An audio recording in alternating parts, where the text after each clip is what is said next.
Hello, hello, hello. I'm delighted today to be joined by Ariel Bernstein, who is a former IDF combat soldier who took part in the 2014 war in Gaza. He's now involved in campaigning, activism against the occupation and for peace generally. Ariel, it's great to see you. How you doing? I'm doing all right. You know, in relation to what's going on, it's kind of difficult to say, but Of course. Today. Thank you for inviting me, by the way. It's an honor. It's an honor. And I know these are difficult times and these are difficult things to talk about, but we will, Let's give it a try. Yeah, exactly. We'll give it a shot. And this is a very safe, comfortable space for you to speak. Just tell me firstly about your experiences then. You were a soldier back in 2014, and it was a very different kind of war conflict. This is on a whole new level. No question about that. Yeah. But just tell me, what's your kind of abiding memory from that experience? What was the key lessons you learned from that experience? Yeah, so I served between 2012 and 2015 in a reconnaissance unit called Sayeret Nachal. And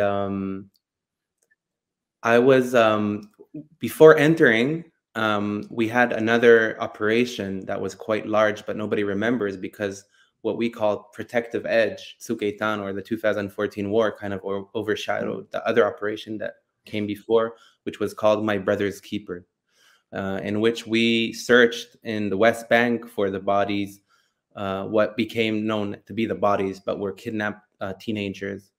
And during those weeks of being in the West Bank, just to give you like kind of the mindset that I entered Gaza with, we were told we're searching for these teenagers, but we were also taking advantage of this moment where there's like public legitimacy to display power and more force in the West Bank. So we were basically searching for them, but also demonstrating our presence, our power, and also searching for any clue, for anything suspicious, which is basically anything that you decide is suspicious.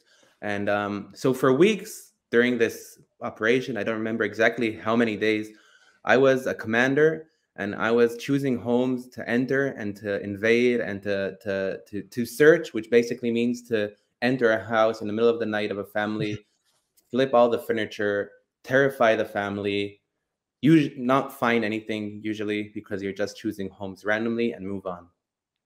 When the idea is kind of we will display our force and then they will regret ever like basically fucking with us. And doing these missions as a commander already started to really bother me. And I started to question the whole mission that we were doing. But then Hamas started shooting rockets from Gaza, and we are told that we're preparing for an invasion into Gaza. And I come with all these questions and a feeling that I'm not very motivated or not really believing in this kind of system that I'm serving. So entering Gaza was already something that was kind of complicated for me because I wasn't sure I believe in it, you know, and what we're doing. But I was so committed to my teammates or my unit mates, the guys that were serving with me, which are still good friends until today, even though I'm an anti-occupation activist. I felt like I don't really have the option to not go in. So entering already was kind of a complicated moment for me. And every time there is a war in Gaza, we can speak more about what I saw and what I did and what I think about it. But every time there's an escalation, it's not like there was 2014 and now the 7th of October, 23. Every year in Israel, we have what we call a round of violence, which is a normalized way of calling basically aggression, escalation, war, violence. Every time this happens, which is quite often, it brings me back to that moment where we crossed the fence into this place that we've never been into, and we only heard scary things about where everybody inside are terrorists that want to kill you. So physically, just to answer your question simply, when I see these images, it really has an effect on me every time there's an escalation. I mean, just that point about civilians, I suppose, because you said, you know, you were kind of what's driven into your heads is that these are terrorists or extremists, and we've heard I suppose some senior Israeli politicians talking about things like human animals, that there were no innocents in Gaza, as the former foreign minister Avigdor Lieberman put it, for example. The Israeli president, I suppose, talking about collective guilt, that kind of stuff. I mean, you wrote in the Guardian article, really good, brilliant Guardian article you wrote, since the Israeli military had ordered civilians to leave the neighborhood, anyone who remained was, so we were told, a Hamas operative or supporter and therefore a legitimate target. I'm just interested in that because obviously in terms of the rules of war, that isn't how the rules of war work in terms of international law, Geneva Conventions. But so I'm interested kind of how that was expressed and how that actually played out on the ground. Yeah, well, first of all, I don't really know exactly what the laws of war, international laws of war are. So it's hard for me to tell, especially even now as an activist, but especially as a soldier, you have no idea about those things. Nor do your commanders probably. But there's a logic behind the way we fight in Gaza. The way I experienced it, and I don't think it changed ever since, is that you tell the residents of a certain neighborhood that you want to fight in, or you want to conquer, that you're coming in, and they have to leave. They have an X amount of time to leave. So once you warn them, in your eyes, whoever stayed is either actively participating in the war as a Hamas member or collaborating because we told them to leave. So once you warn the population, this area becomes a battleground. It's not a neighborhood anymore, at least in your eyes as a soldier. You did your part, or you did what you needed to do to tell them to get away. So if they stay, you know, it's their fault. And you don't really stop to think about that too much. And most people don't also after they leave the army. And for many in Israel, that's even considered something that's too humane. Like, why are we doing this? When actually it's just a way of legitimizing the area to be a battleground. It's not actually, I don't think it's actually to help people like save their lives. Now, going into fighting in Gaza compared to what I've experienced in the West Bank is a completely different story. Because we do this kind of, we treat neighborhoods as battlegrounds, and we treat it as total war, and we don't want to deal with civilian populations. We don't make a difference. Whoever stayed is a legitimate target. Then we enter with much like another level of engagement, of firepower that I've ever seen. It's completely a different scale. And there's this idea of we take zero risks on our own soldiers. So the way you enter is with very, very heavy artillery and bombings from above, from the sky. And this makes you feel much more confident as a soldier who's entering.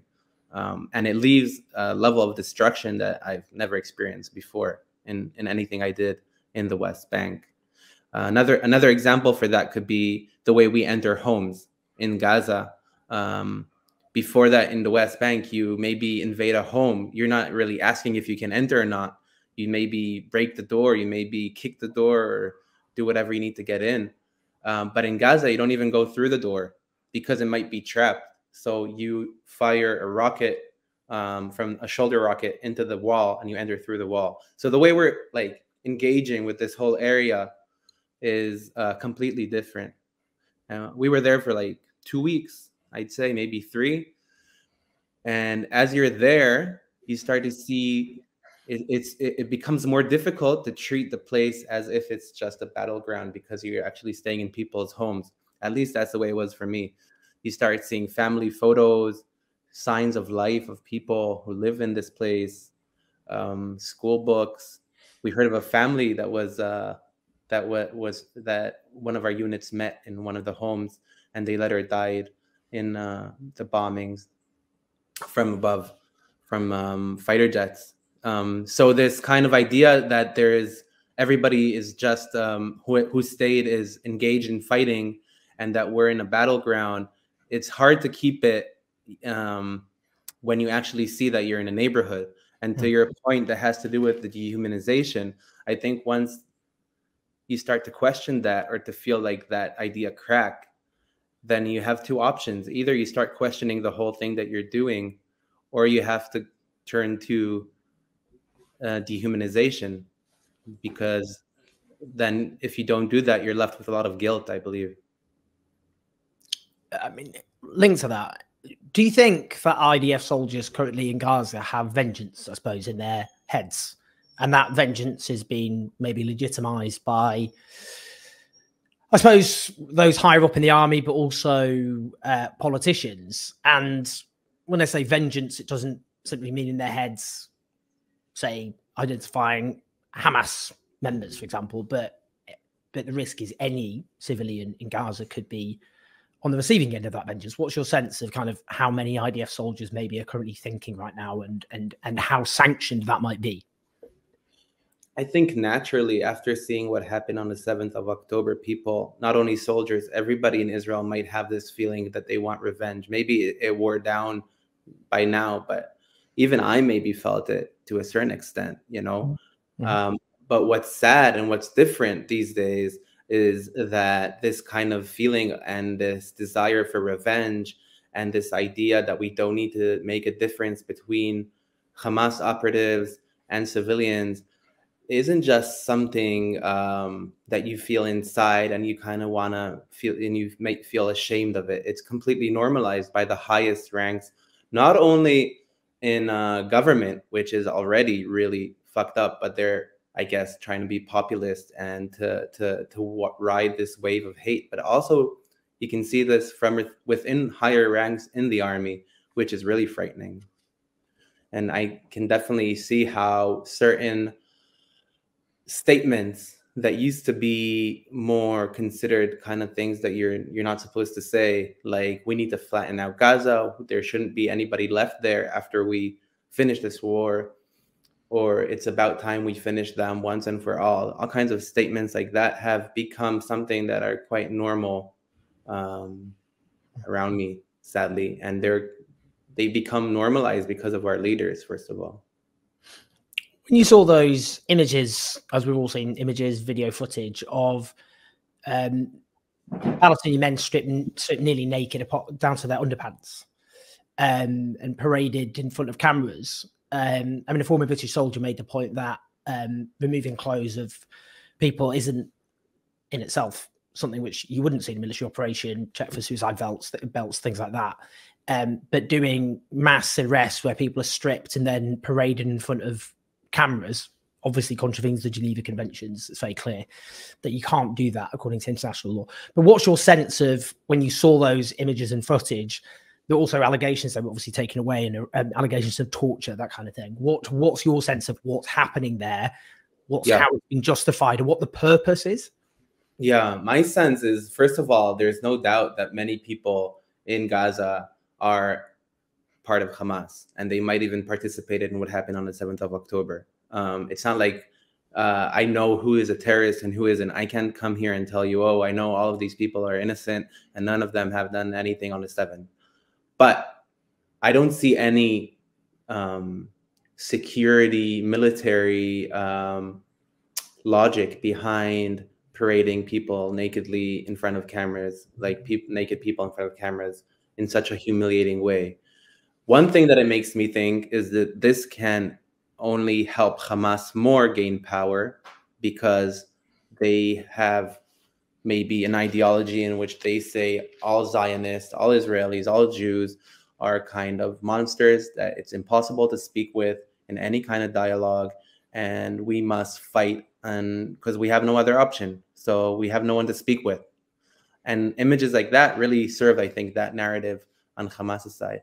But what I think they do, and their purpose is actually, it might be twofold. It might be, one idea would be, and I think this is kind of something you hear a lot, and it is kind of like this, and it's a bit Orientalist logic about the Middle East, is that we need to talk to them in their language. You know, we need to stop being so humane, as if we're like the most humane nation in all of history. And we need to start understanding that we're in the jungle and we need to play according to the jungle rules. So maybe something like that, according to that logic, is kind of showing them, oh, you messed with us, you really messed up this time, which has been proven for years, from whenever I was alive at least, that this never caused any more safety or security, only caused the opposite. It caused more escalation and more violence and more feeling that there's no safety. So I don't see how that logic worked so far if we're speaking security, only from security eyes. But what I think that the deeper and maybe the real reason for these images is to serve the Israeli society. I think Israeli society needs to feel like we got back at them, that we're causing them pain, that we're inflicting damage on them, that we're maybe even humiliating them. I'm not saying everybody, but I think that these kinds of images serve that desire for sure. And I think there is to actually do what the army or the countries, the leaders say they're going to do, the goals are, which is to destroy Hamas and eliminate them. It seems like quite, I don't know if impossible, but it's quite a really difficult mission that will include maybe losing the legitimacy internationally, which we already see, and maybe losing a lot of lives and soldiers, and maybe never really managing to completely fulfill that mission that seems kind of impossible, maybe to a certain extent. So I think that our leaders and the leadership are searching for victory images. And I think that actions as like these, like humiliating photos and destructions of huge structures like universities and mosques and these kinds of videos are there to serve that kind of desire for a victory image, that an Israeli can sit in their home and watch TV or be on the internet and feel like this desire for a victory image has been fulfilled. But I think that's fake. You know, it's a fake victory. It's a very shallow victory, because where is it leading us? I don't think it's leading us anywhere, and I think it's also quite shameful that this is where we've gotten to, that we find joy and we find satisfaction in the humiliation of others and destruction of others. Just a couple of other things. This is really fascinating, by the way. In terms of the death toll, I mean, there's been attempts to muddy the waters in terms of what the actual death toll is, because their health ministries are run by Hamas. But in previous conflicts, the final death toll issued by the health ministry has been validated by Israel and the United Nations and other aid agencies. I think it's correct. We had when Biden questioned the death toll, they released names, ages, and also Israel-approved IDs, because the civil registry is still run by Israel. So we know it's accurate.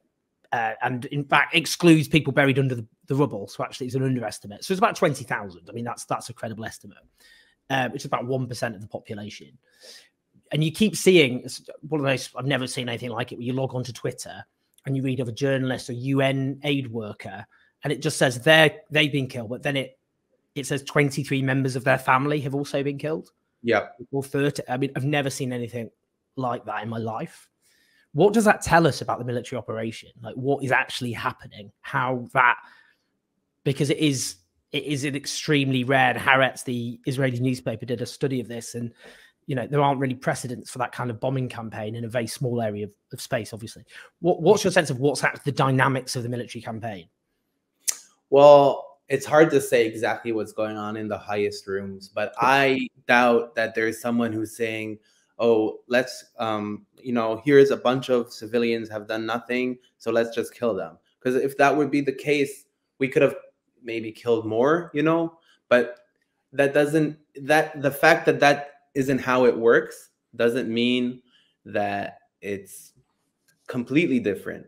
So I think the way, from what I know and what I've studied and heard as a researcher in Breaking the Silence, is that you have something called collateral damage, which means you have a military aim target, and then according to how important that target is, then you allow yourself more collateral damage, which means innocent people dying and maybe destruction of civilian infrastructure. And when we see so many civilians or uninvolved, what we call the IDF call uninvolved deaths, I think it has to do with a growing tolerance towards collateral damage. So if you have, so that means you have more targets. The targets might be less important, and your collateral damage that you allow around it, which basically means innocent people dying, becomes higher. Every war, every round of violence in Gaza, this kind of equation changes, in which the target, we're more liberal, I think, with the way we allow collateral damage. And then you have to think about what it means, a military target.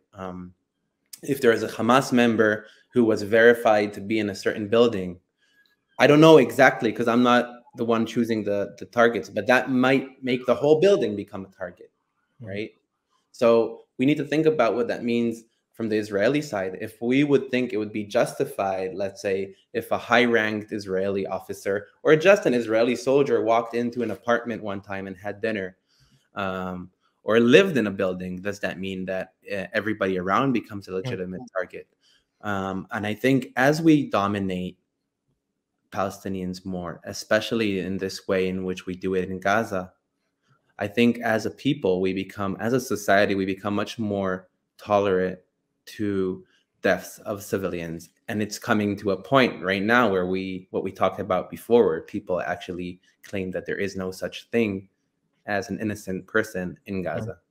This is a gradual process that's reaching a peak, I hope, because if this isn't the peak, then I don't want to know what the peak is. Just finally, kind of linked to that, and just people might know, actually, I interviewed Yuval Abraham, who's a brilliant Israeli investigative journalist for the Israeli-Palestinian publication, plus 972 magazine, who went through many of the themes you just very articulately spoke about. Just finally, yeah, dehumanization. Now, I mean, firstly, look, 7th of October was a huge trauma in Israeli society. It's traumatized Israeli society, quite understandably so.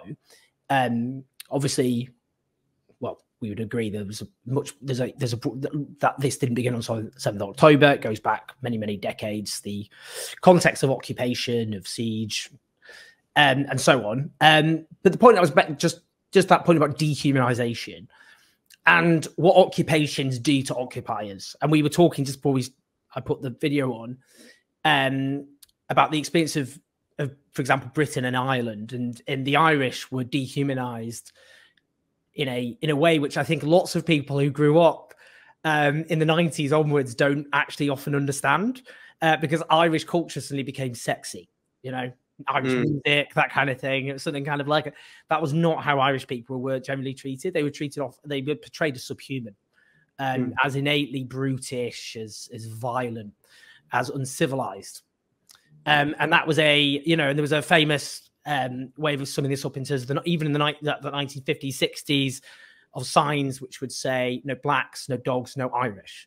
And I'm just interested because there was nothing unique in that sense about this, but I'm just interested in that dehumanization, how many Israeli citizens have come to see Palestinians, and whether that can ever shift, and how, because that level of dehumanization is required to sustain this level of oppression and occupation. Because if you, as you said, when you start seeing those family photos and you see people as human beings, kids, all the rest of it, who have hopes and dreams and fears and who love and are loved, it becomes a lot harder to do terrible things to them.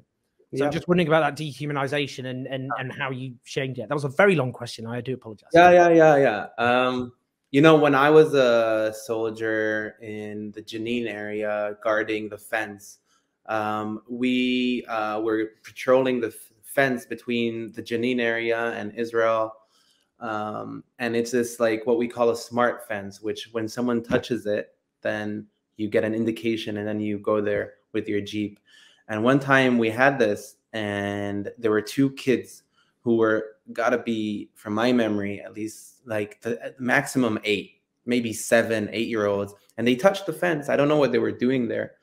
But our commander, our officer, he had this idea that they were maybe sent to touch the fence in order to test how fast it takes us to get to that point.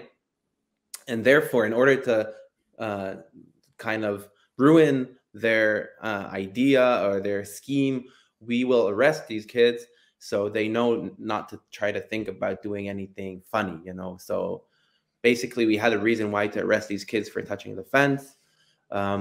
And I was sent to arrest these 2 kids and put them in a military jeep and drive up to our base and put them in this little room. And it made sense for a second. And then I was holding these 2 kids, brothers maybe, or friends, and closing the jeep. And they were crying, terrified, holding each other. And they were looking at me, and they were terrified for me, you know, and I'm a good guy. Why would anybody be so terrified for me, a 7-year-old?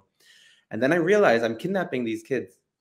You know, there was some kind of military logic for a second there. Why? And then you see what you're doing. And then, as you said, when you're at that point, when you're armed and you're arresting these little kids, and you don't want to feel, nobody wants to feel like you're doing something bad. So dehumanization in that moment could be really helpful, you know? So generally speaking, as you said, I think that the more you need to control other people, and controlling them through intimidation, through putting their heads down, through humiliation. Yeah, you need to also, it's more difficult to do that if you see their humanity, for sure.